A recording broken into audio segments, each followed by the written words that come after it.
Well, for me, it's going to be a big day, a beautiful day. Look at that. London looking sensational. Looking to see what my endurance at tempo's like ahead of the struggle later on in May, but maybe I'll do one other event ahead of that. More to come. What a morning!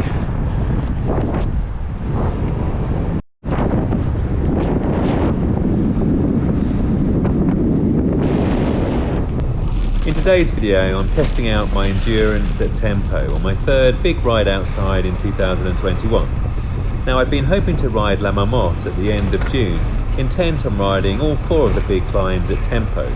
But, as with everybody else in the UK, I've just postponed to 2022, so I'm looking forward to the Exmoor Hardest 100 on the 8th of May and the Struggle Dales on the 23rd of May, both for about 160 kilometres with 4,000 and 3,000 metres of elevation respectively.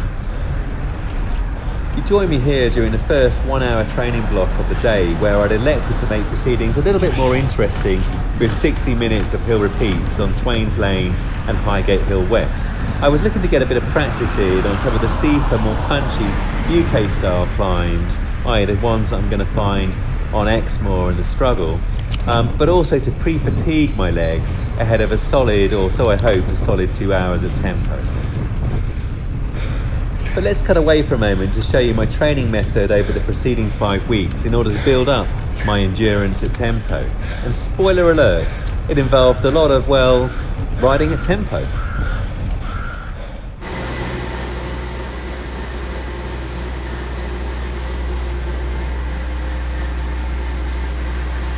Well, about halfway through the first block of 30 minutes at 240 watts. It feels good. The video feels very smooth indeed.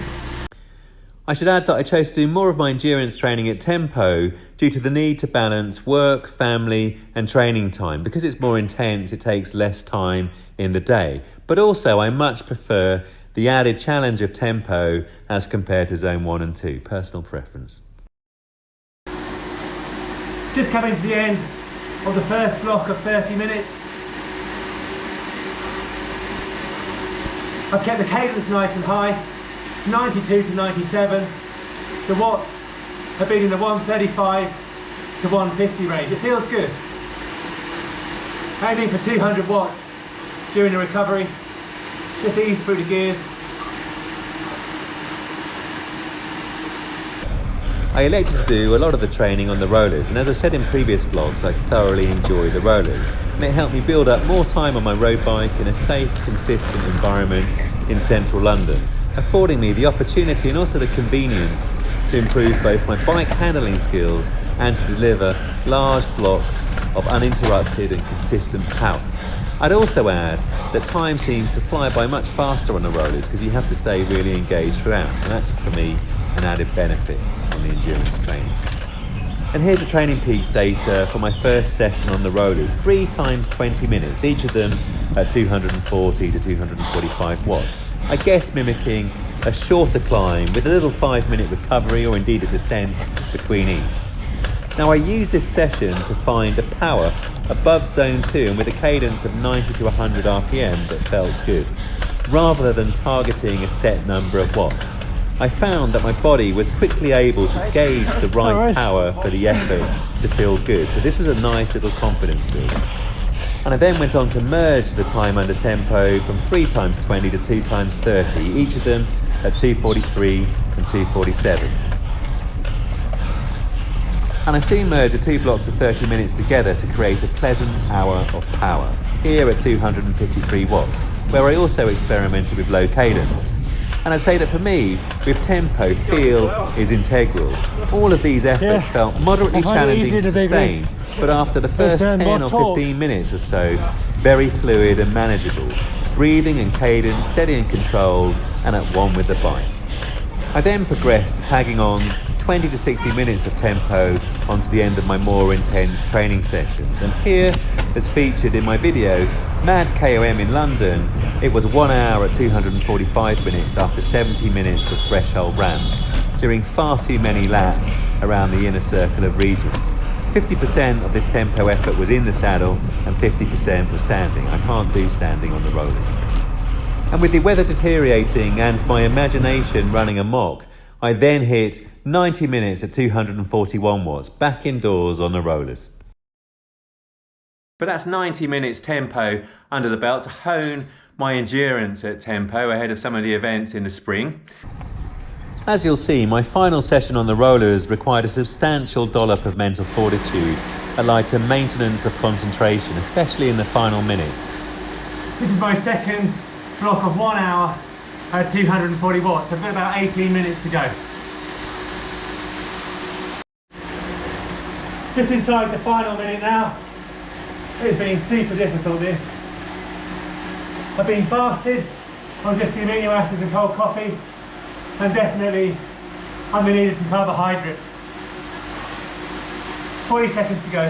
For a super challenging 2 times 60 minutes at tempo, which for me personally set my own boredom threshold for riding on the rollers.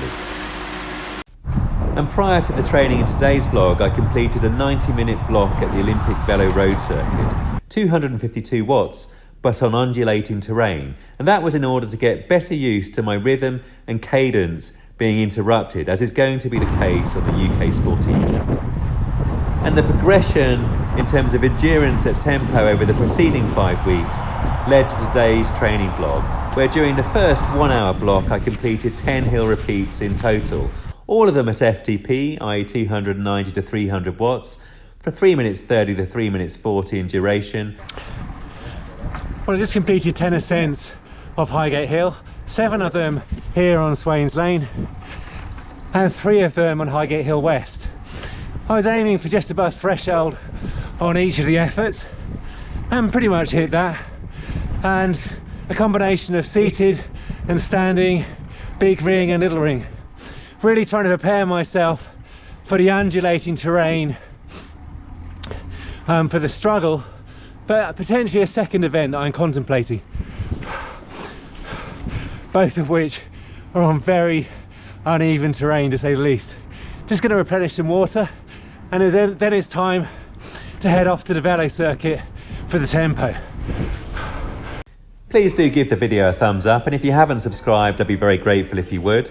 But getting back to this magnificent box fresh spring day in the capital city, let's take in some intriguing sights around East London and also see how I fared at the Velo Circuit. Well, if only all climbs have one of these. Well, the first hour and a half was fasted. Now time to start carbing up, and this is an unexpected little treat. An espresso and a caramel. Cheers.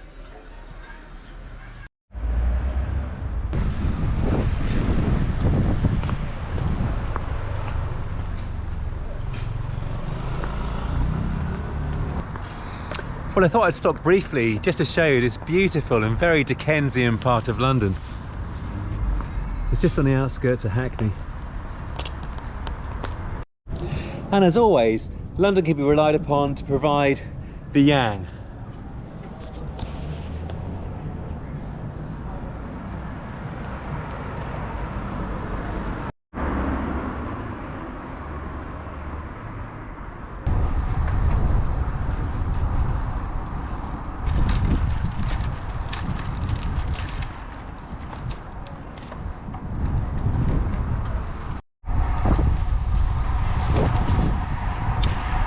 Well, all has not gone to plan this morning. When I arrived at the Velo Circuit, they were filming an Audi advert, so I had to kill about an hour before I've started. So I'm just about 3 hours into the training now, and only just about to start the tempo. But beautiful day to be kind of killing time outside. Let's get on with it. Well, thus ends a solid 2 hour block of tempo, average 246 watts. But for 100 minutes, I was at 250 watts, i.e. 4 watts a kilogram. I bled quite a lot of power in the final 20 minutes there. Happy to have got it under my belt because I didn't eat very much today. Started the training fasted, did the hour of hill climbs fasted, and then really since I've consumed about 160 grams of carbohydrates by way of gels and some high five in the bottle. Definitely looking forward to getting back home, carbing up and relaxing. I think I deserved it.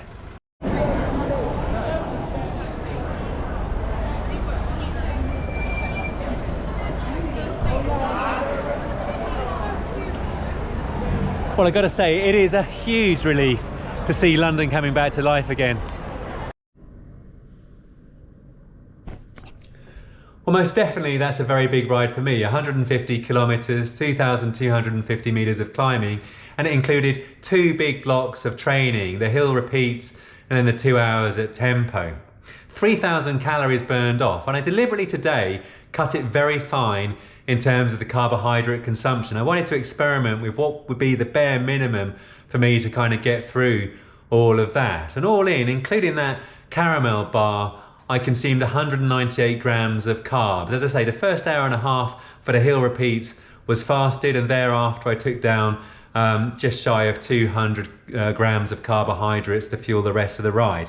And definitely towards the end, the final 20 minutes of that 2-hour block of tempo, the power was starting to ebb away a little. And so obviously I then added on the Mr. Whippy at the end of it, just to kind of raise the spirits a little bit. But of course the body is now depleted, and it's the perfect time to replenish glycogen stores, but also to take on protein and the amino acids to repair muscle damage, because the body is well disposed to making best use of all of those macronutrients in the immediate aftermath of a training.